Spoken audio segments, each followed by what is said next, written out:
People sometimes toss around the phrase, "I'm so OCD," to describe personality traits like a need for order, organization, and routines. But obsessive-compulsive disorder goes well beyond that. OCD is characterized by persistent unwanted thoughts, or obsessions, that lead to repetitive behaviors or mental acts, called compulsions. These obsessions can trigger intense anxiety or feelings of discomfort, and the compulsions are performed in order to alleviate this anxiety or discomfort, or to prevent a feared event or situation from happening. The most effective way to treat OCD is with exposure and response prevention.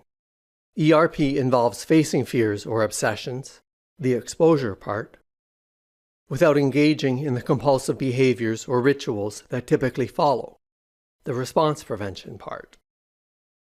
ERP helps us confront our fears in a controlled way, breaking the cycle of obsessions and compulsions. It's like teaching our brains that the feared outcomes are unlikely, and the anxiety and discomfort are tolerable and manageable, without needing to engage in compulsive behavior.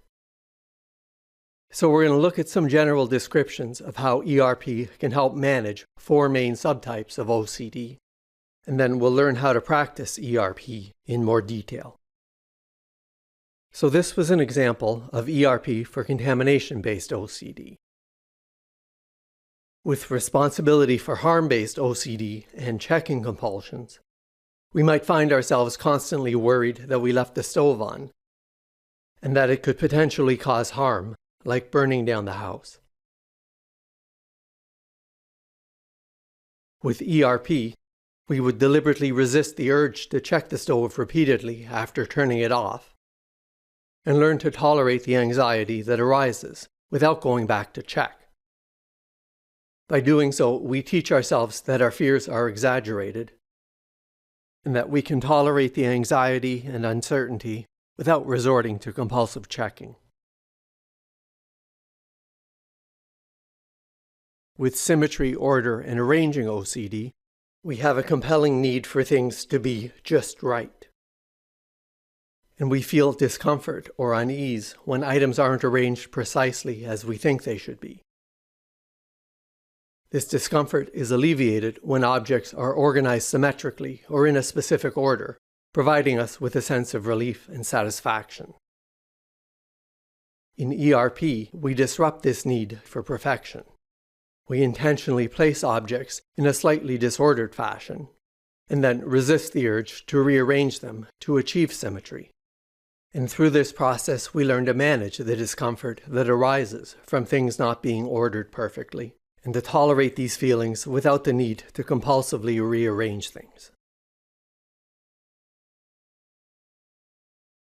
And in taboo or forbidden thoughts OCD, we might experience distressing and intrusive thoughts that go against our values, like thinking about harming a loved one, creating significant anxiety. Compulsions often involve mental rituals, like trying to stop ourselves from having these thoughts, or to try to neutralize them with good thoughts. With ERP, we invite these thoughts in, and then resist the urge to engage in mental rituals or seek reassurance. By facing these thoughts, we learn that they're just thoughts. They're not dangerous, and they don't define our character or intentions. So in theory, ERP sounds quite simple. We just prevent ourselves from engaging in our compulsive behaviors. But that's much easier said than done, or we'd already be doing it. Reducing the strength of our obsessions can help make ERP more manageable, and I talk about how to do this in another video. And I have a video that describes the theory and practice of exposure therapy in general in detail, which can help with ERP. So the first step in ERP is to come up with a list of about 8 to 10 exposure situations that trigger our obsessions and provoke compulsive behaviors. The items on the list should be as specific as possible, and include things that cause a range of anxiety or distress. From situations that seem somewhat manageable to situations that might feel almost impossible. Everyone's lists will be different, but here are some sample situations for an exposure list for contamination-based OCD. And you'll find a full sample list on my website that I link to in the description, along with sample lists for other subtypes of OCD. The traditional way of doing exposure therapy is to start with the situation that causes us the least amount of distress, and then work our way up through the list to the one that causes us the most stress. But more recent research suggests it might be more effective to go through the list in a quasi-random fashion, making sure to include some of the most anxiety-provoking situations towards the start. Now, there are 4 things we want to learn from our exposure exercises. We want to violate our expectations about what we think will happen and learn that our feared outcomes are less probable or severe than we predict. We also want to learn that anxiety is a natural human emotion that is both safe and tolerable, as are things such as discomfort arising from uncertainty, lack of perfection, and so on. And we want to learn that we don't need to rely on compulsive behaviors to tolerate anxiety or discomfort or provide us with safety. And that we're able to function in our daily lives despite feeling anxiety or discomfort.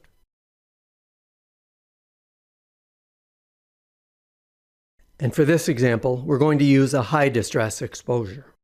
So the situation is to spend a day at work without avoiding touching things I fear could be contaminated, or avoiding shaking hands, and so on, and refrain from washing my hands or using sanitizer throughout the day.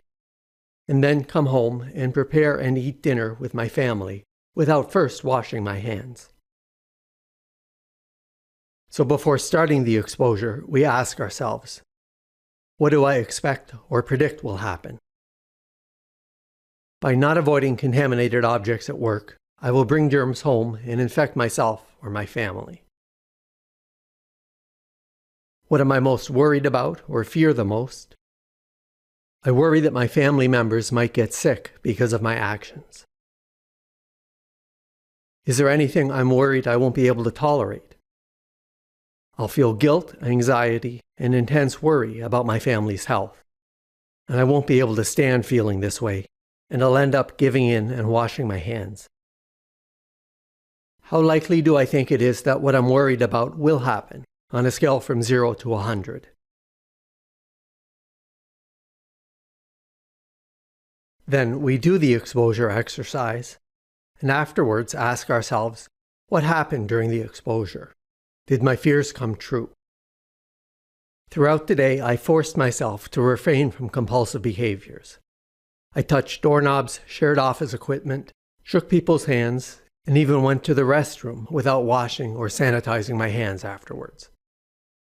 After work, I prepared and ate dinner without washing my hands first, and nobody felt sick after dinner, and the next morning everyone was still healthy. Was I able to tolerate the distress? And if so, how? It wasn't quite as bad as I expected.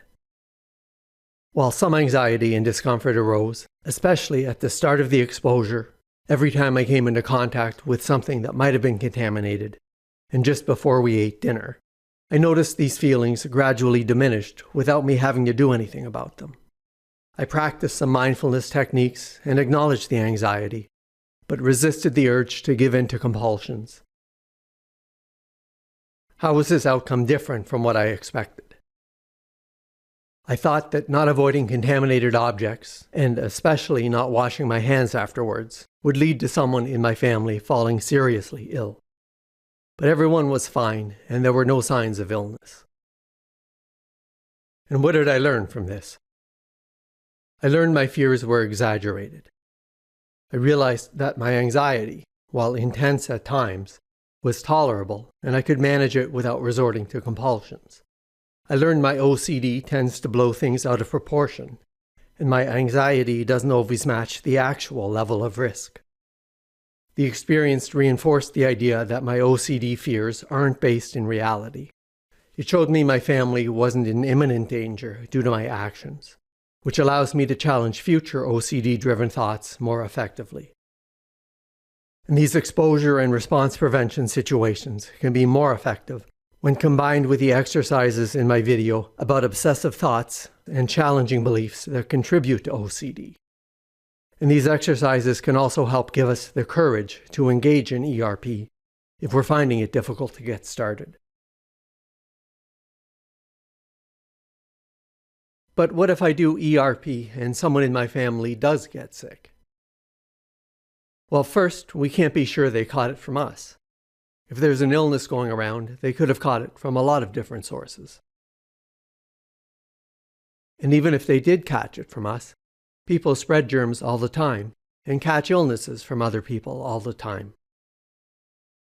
There's no way to prevent ourselves from ever transmitting germs, and if we have OCD, our compulsive attempts to do so have a very negative impact on the quality of our lives. ERP isn't about putting ourselves or others in irresponsibly risky or dangerous situations. It's about learning to live our lives in ways comparable to most people without the burden of debilitating compulsions.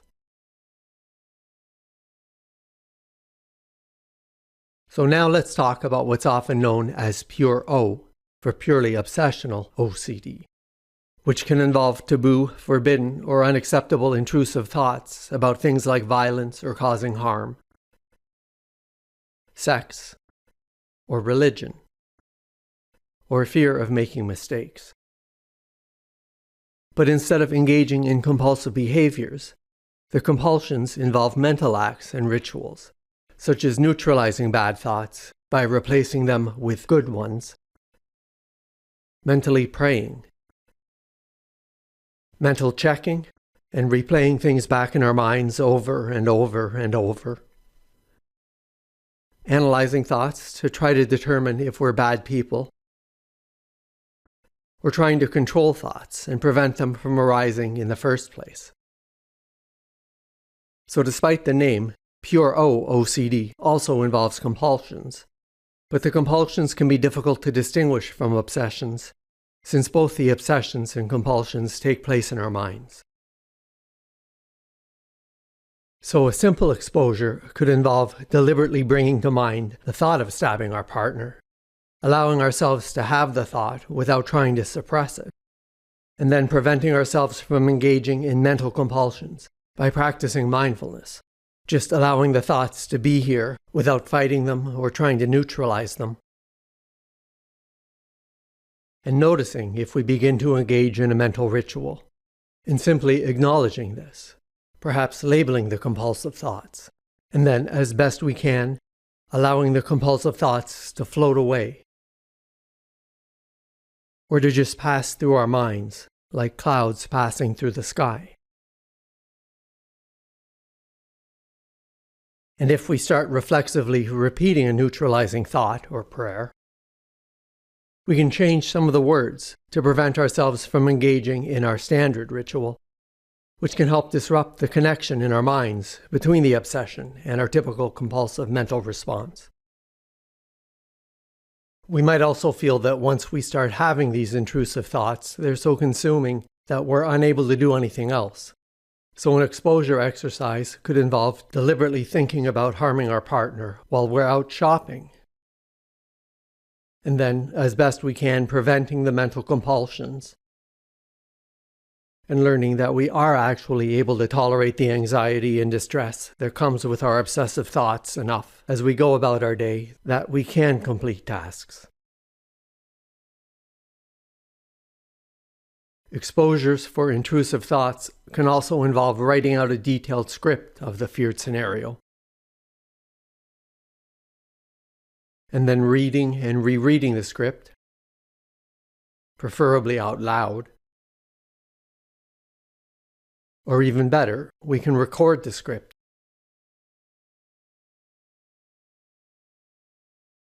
and listen to it back all the while, as best we can, preventing ourselves from engaging in our habitual mental compulsions. And the more we expose ourselves to this distressing narrative while preventing the mental compulsions, the less anxiety and distress this scenario causes, as we learn that the feared consequences we associate with these thoughts don't occur. And along with the mental compulsions, there are usually also overt behavioral compulsions, such as reassurance seeking from others, or avoiding situations that trigger the intrusive thoughts. So an exposure could involve going to the kitchen while our partner's there and looking at the knives, perhaps even picking one up and holding it for a while. And for a very challenging exposure, we can combine going into the kitchen when our partner is there and listening to the feared scenario that we've recorded, and then even walking over to our partner while holding the knife and handing it to them. And while even the idea of trying this might cause a lot of anxiety and distress, an exposure like this will also provide the greatest amount of learning, as we'd learn that our thoughts aren't dangerous. Just because we're thinking about something doesn't mean we'll act on it. We can even listen to the feared scenario while holding a knife in our hands and going over to our partner, and nothing bad will happen. And my video on OCD and obsessive thinking has some strategies that are particularly helpful in managing so-called pure OCD. And you'll find that video along with a number of other videos with strategies that can be helpful in managing OCD on my website that I'll link to in the description. And please hit the like button and subscribe to my channel. And if you'd like to support my channel and help me make more videos like this, I really appreciate it, and please check out the donation links in the description.